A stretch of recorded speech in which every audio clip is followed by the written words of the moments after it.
एक समय की बात है। एक गांव में सफेद साड़ी वाली चुड़ैल का आतंक था। चुड़ैल रात भर गांव में घूमती और गांव का जो भी आदमी उसे दिखाई देता उसे वो घायल कर देती। अरे कोई तो बचाओ, मर गया रे। एक रात हरिया अपने खेत से अपने घर लौट रहा था कि तभी अचानक उसके सामने चुड़ैल आ जाती है। अरे बाप रे, ये चुड़ैल कहाँ से आ गई? आज तो मैं गया काम से।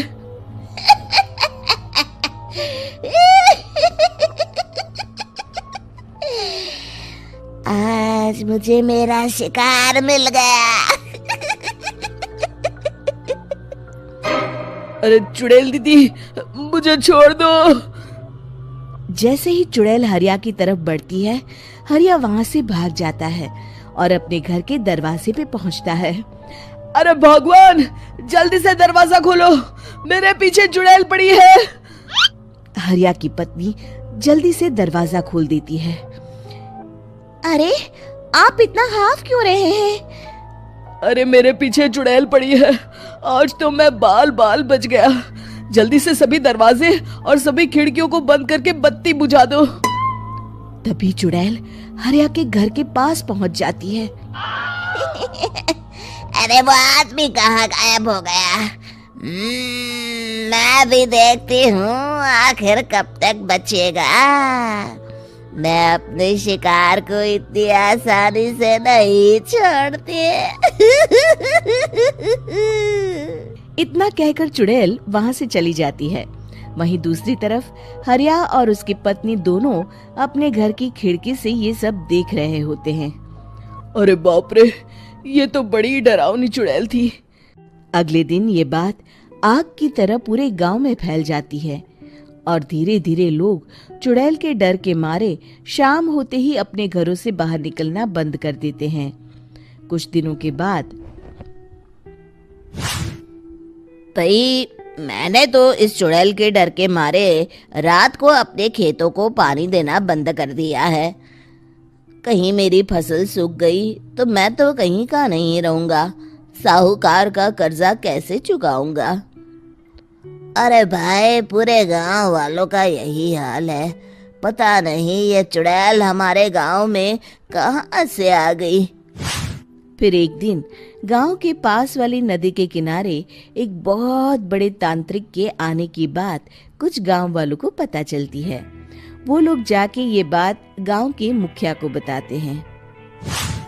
मुखिया जी, नदी के किनारे एक बहुत ही पहुंचे हुए तांत्रिक बाबा आए हैं। हमें उनसे मदद मांगनी चाहिए। मैंने सुना है वो बड़े बड़े भूतों और चुड़ैलों को अपने वश में कर लेते हैं। मुखिया जी सभी गांव वालों को लेकर उस तांत्रिक के पास पहुंच जाते हैं। ओम फट स्वाहा, ओम फट स्वाहा। तभी तांत्रिक अपनी बंद आंखों को खोलकर कहता है, क्या बात है?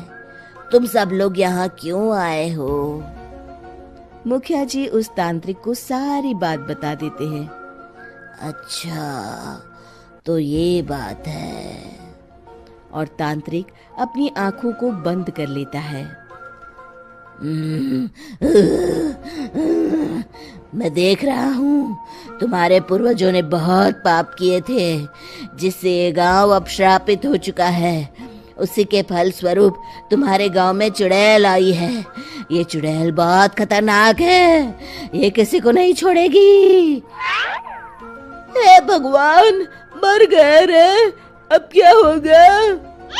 तभी गांव के मुखिया जी कहते हैं, बाबा, इस चुड़ैल से हम सबको बचा लीजिए। कोई तो उपाय होगा। इसका सिर्फ एक ही उपाय है। सभी गांव वालों को बारी बारी हर दिन अपनी आधी फसल उस पहाड़ी के ऊपर बनी काली गुफा में छोड़ के आनी होगी। तभी उस चुड़ैल की भूख मिटेगी और श्राप का प्रभाव खत्म हो जाएगा और तुम सब जिंदा बच जाओगे। सभी गांव वाले उस तांत्रिक की बात को मान लेते हैं और वहां से चले जाते हैं। फिर अगले दिन से रोज उस गांव के लोग बारी बारी से अपनी आधी फसल उस काली गुफा के पास जाकर रखाते। कुछ दिनों बाद हरिया की बारी आती है। बाप रे, आज तो मेरी बारी है उस काली गुफा में जाने की। क्या करूं, वो तो बड़ी खतरनाक चुड़ैल है। मेरे तो हाथ पैर कांप रहे हैं। फिर हरिया डरते डरते अनाज की बोरियां अपनी बैलगाड़ी में लाद देता है। तभी हरिया की पत्नी उससे कहती है, देखो जी, संभल के जाना और किसी भी हालत में शाम होने से पहले वापस आ जाना। उस चुड़ैल का कोई भरोसा नहीं है जी। हरिया बैलगाड़ी में बैठते हुए कहता है, भगवान, मैं क्या वापस आऊंगा? लगता है अब तो मेरी खबर ही आएगी। इतना कहकर हरिया वहां से चला जाता है। रास्ते में जंगल से गुजरते हुए हरिया की बैलगाड़ी का एक चक्का बड़े गड्ढे में फंस जाता है। हे भगवान, अब ये क्या मुसीबत है?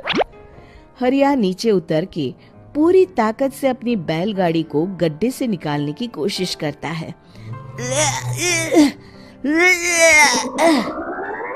बहुत देर मेहनत करने के बाद हरिया की बैलगाड़ी उस गड्ढे से बाहर निकल जाती है। हे भगवान, अब तो शाम होने वाली है। आज तो मैं गया काम से।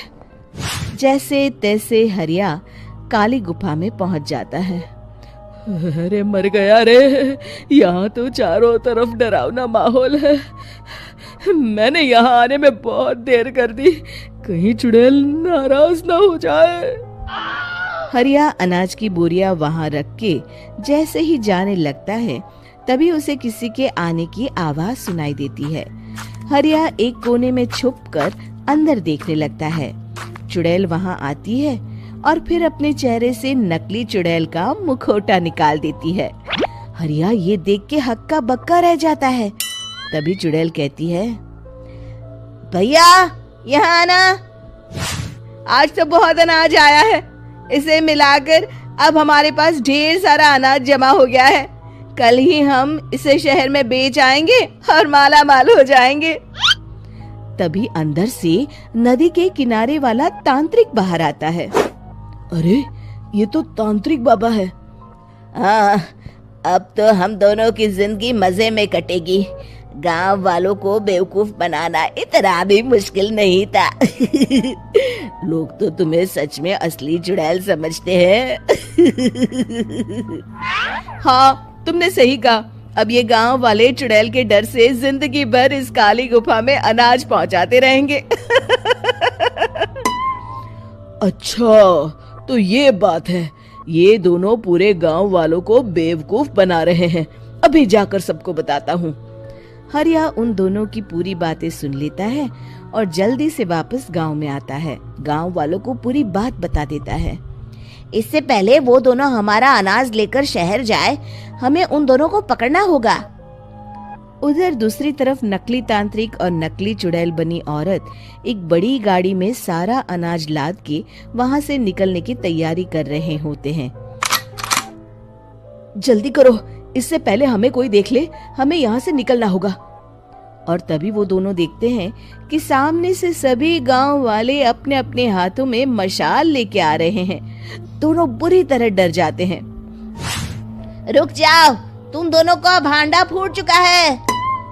अरे मर गए रे, ये गांव वाले कहाँ से आ गए? तुमने क्या सोचा इतनी आसानी से यहाँ से निकल जाओगे?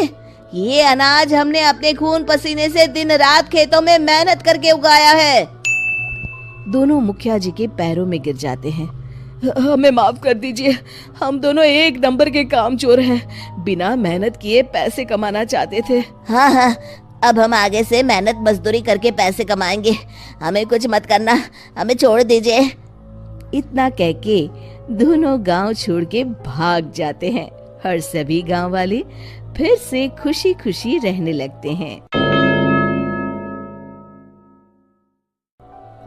शिक्षा, तभी तो कहते हैं कि किसी भी समस्या का समाधान केवल सूझबूझ से ही करना चाहिए और कभी हिम्मत नहीं हारनी चाहिए।